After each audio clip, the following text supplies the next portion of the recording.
take it. Got it! Boston wins! Two legends in basketball analysis with over 70 years combined experience. This is the Bob Ryan and Jeff Goodman podcast. NBA, some college, a little bit of everything. You're listening to the Bob Ryan and Jeff Goodman Tanguay Along for the Ride podcast right here on the CLNS Media Network. The show is brought to you by Prize Picks, North America's #1 daily fantasy sports app. Download today, use code CLNS to get $50 when you play 5. Prize Picks, run your game. Okay, guys, how do we feel about our Celtics right now? Jeff, I'll start with you. I don't know. I mean, I feel good because I see the Bulls and the Sixers undefeated at 4-0 in the East. So I feel good about any team because I know they're not going to stay there. I just think it's wide open. There's no great teams. I mean, look at the Magic and how they're struggling earlier this season. So I think eventually the cream will rise to the top. I'm not sure who the cream is in the East. I think it's the Knicks. I think it is, but they're 2-2. You know, so much of it when you look at even early in the season, which I didn't think was going to be like this, is just who's playing that night. You know, you catch somebody on the right night without their star or without key pieces, you know, and you're in good shape. And I think, you know, let's face it, that was kind of evident when the Celtics played the Cavs even. Right? I mean, they're shorthanded. They had Donovan Mitchell. They had Evan Mobley, but, you know, they didn't have Darius Garland. They didn't have Sam Merrill, who at that point he's second in the league in three-point shooting.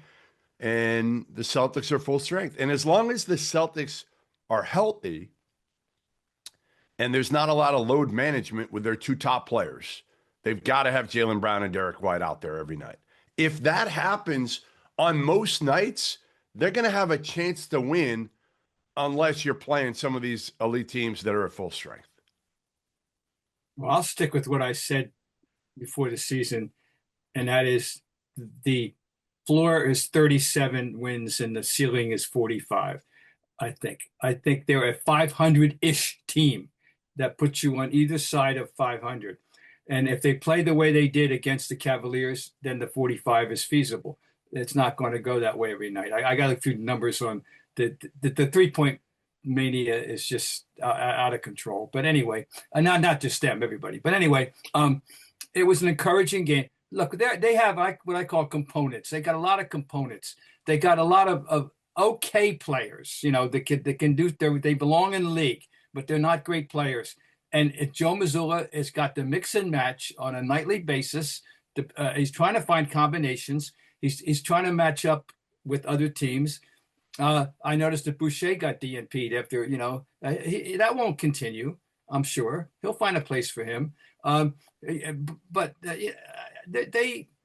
they're scrappy now, you know, and Brown is living up to what we hoped he would do, you know. He's throwing. He's shooting it well. He's shooting it really well. He's living up to it. And, you know, his hairline aside, you know, all that nonsense, so they're going to be curious. They're going to be fun. They're going to give us some very good nights, and they've already had this couple of oh God, you know, blowing the lead against Philly and all that. But that's who they are. They're 500ish, and they've got some. They're worth watching some nights. And they're certainly worth watching the other night. I want to throw in one thing. I love the little guy. Pritchard, nobody mentioned this after the game. Pritchard didn't shoot well. We know that. He made his first one, and then he missed his next 6. I think it was 3 for 11 eventually on his threes. That's not the end of his contribution. When that game still got a little sticky in the fourth quarter, guess who made 2 plays to the basket to calm everybody down? Payton Pritchard. One of them was left-handed.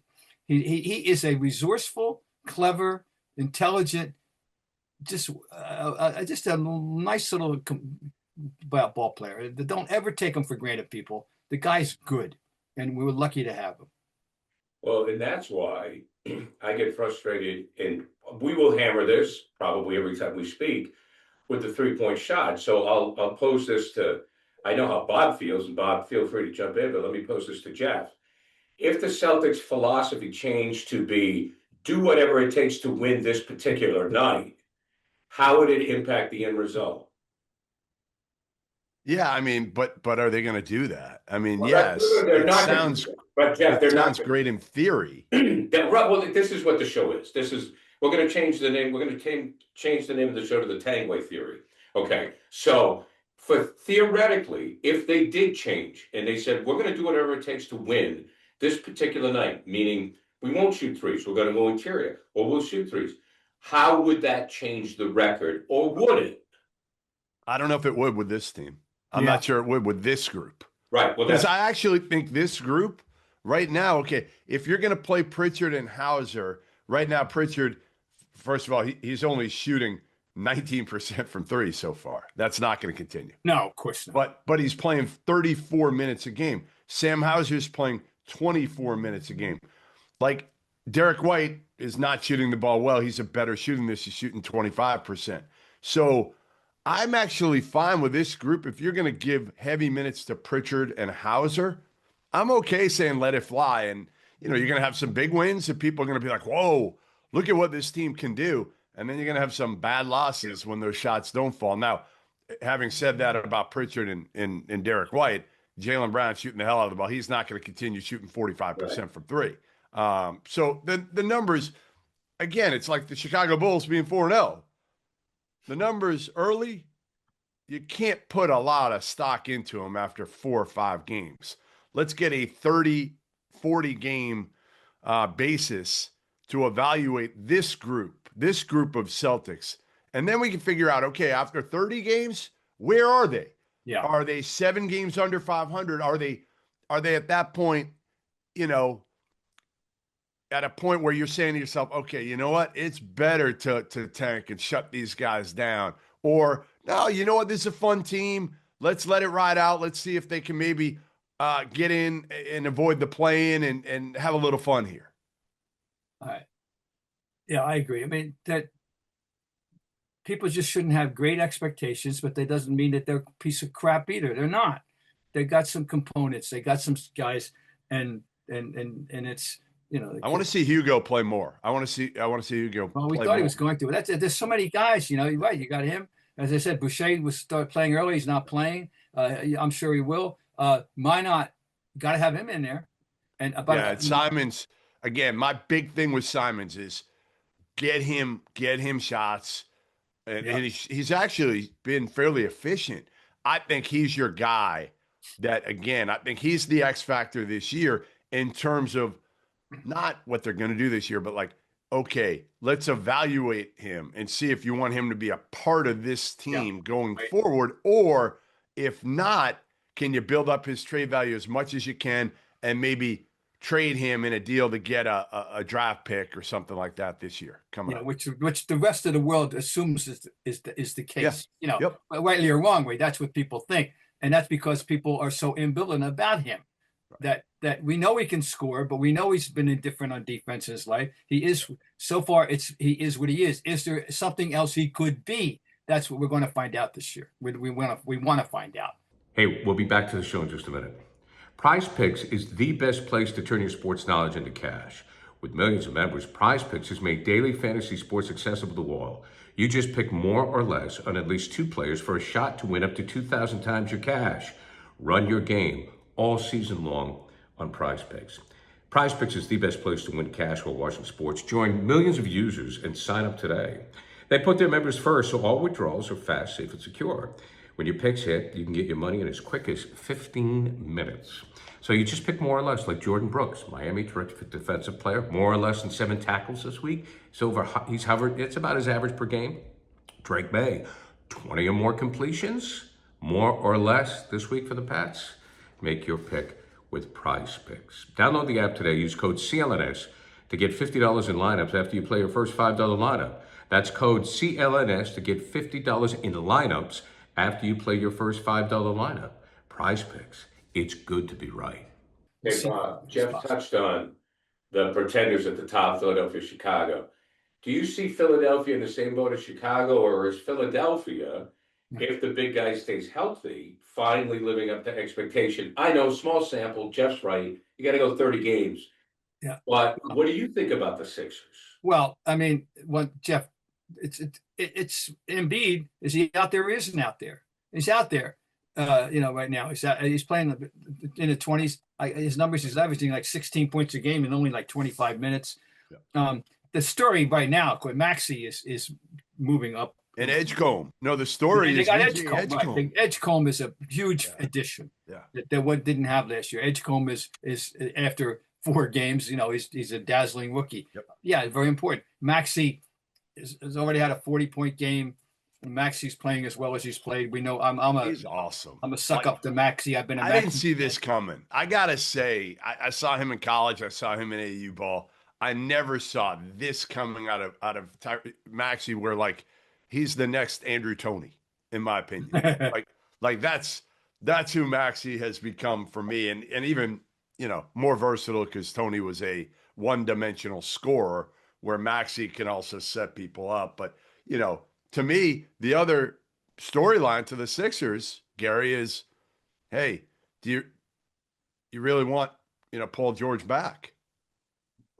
Right. And McCain, when they get him, remember how well he was playing last year. He's solid. He's not a world beater, but he's solid. He will help. He's got a bad thumb. Yes. I don't know how long it's going to take to handle that.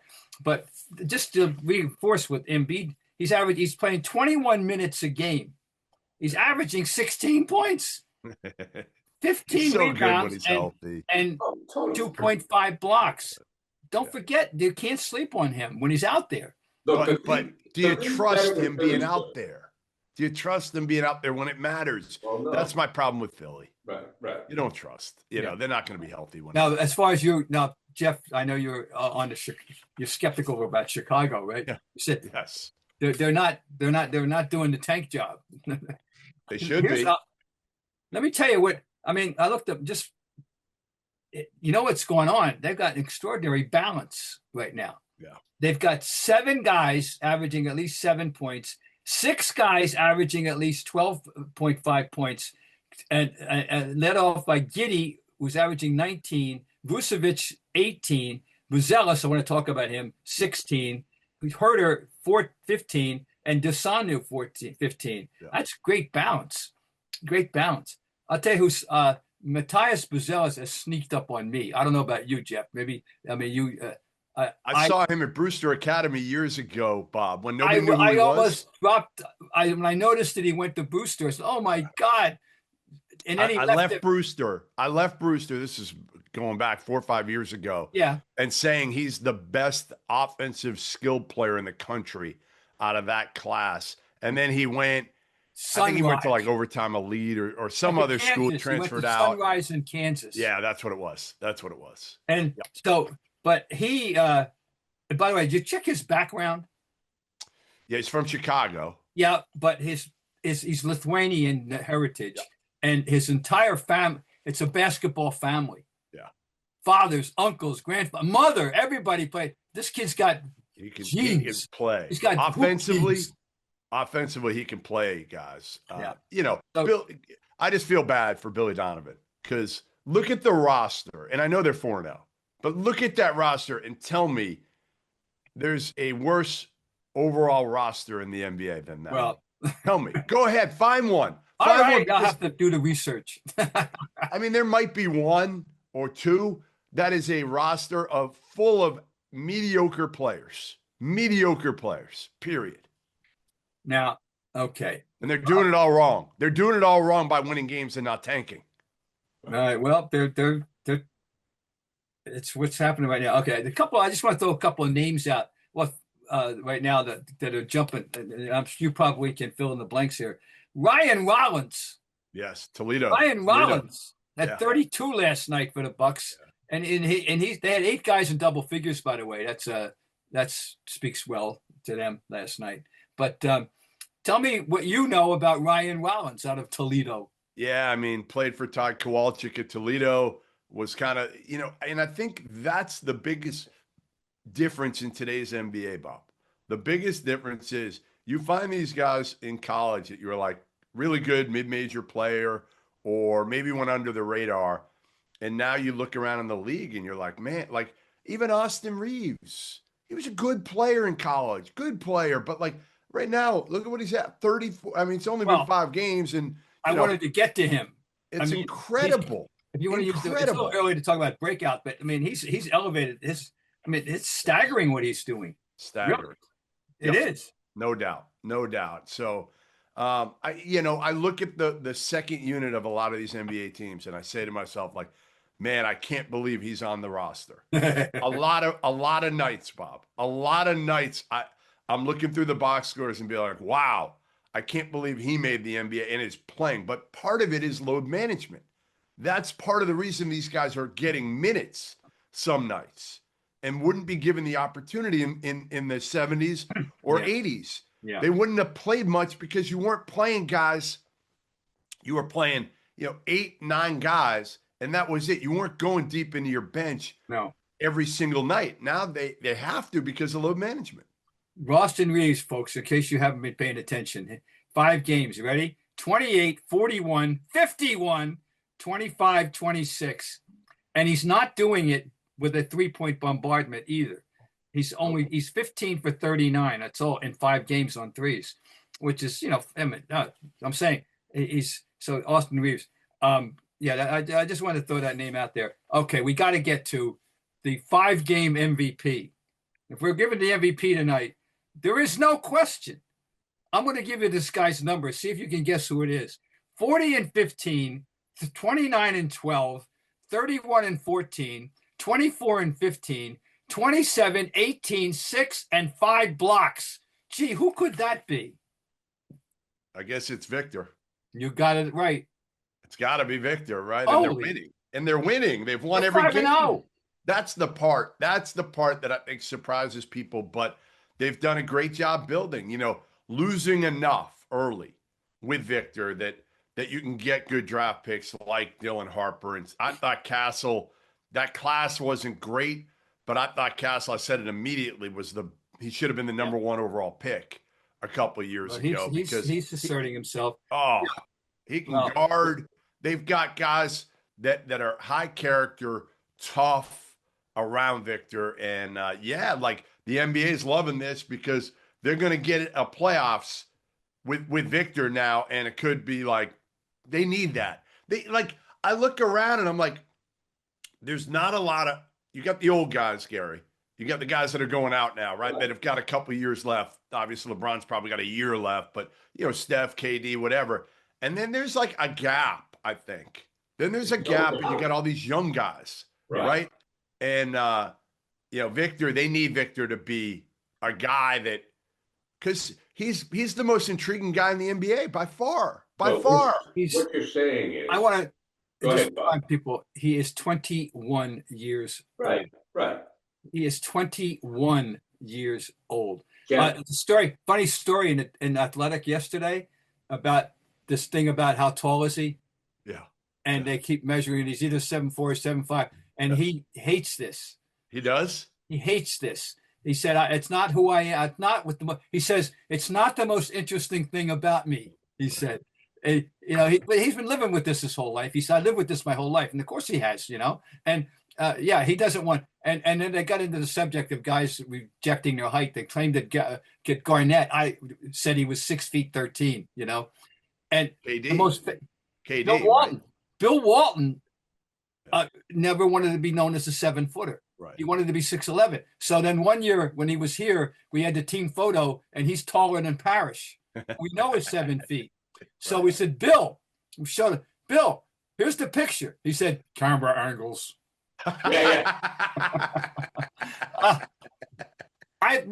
Guys, I have always, this goes back 30 years.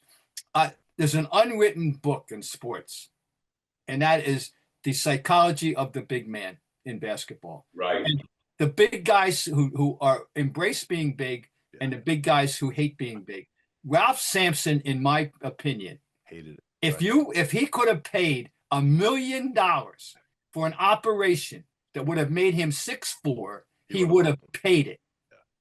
I think, really, don't you? Well, the other part of that is all these big men that are playing basketball because they're big and they don't love it. You've got to find those bigs that love it, that absolutely love it and die for the game, because so many of them that I'm, talked to over the years, you can tell they don't love it. They're I playing go it back. because they're so good. Elmore Smith was Exhibit A.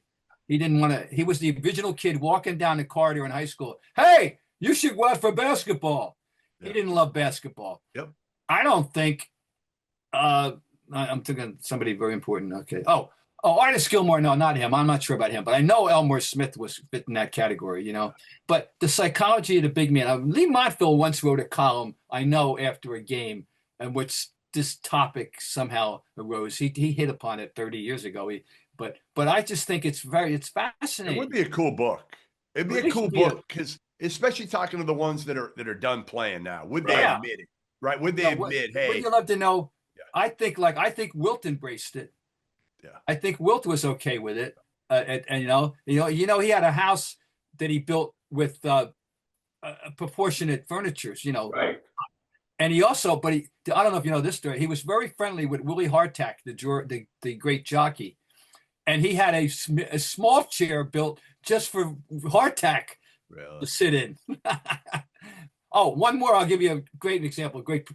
I went in January of 1989 to Castledale, Utah, to do a story on the 17-year-old Sean Bradley. Okay, who was 7'4", and he was a senior in high school. Yeah.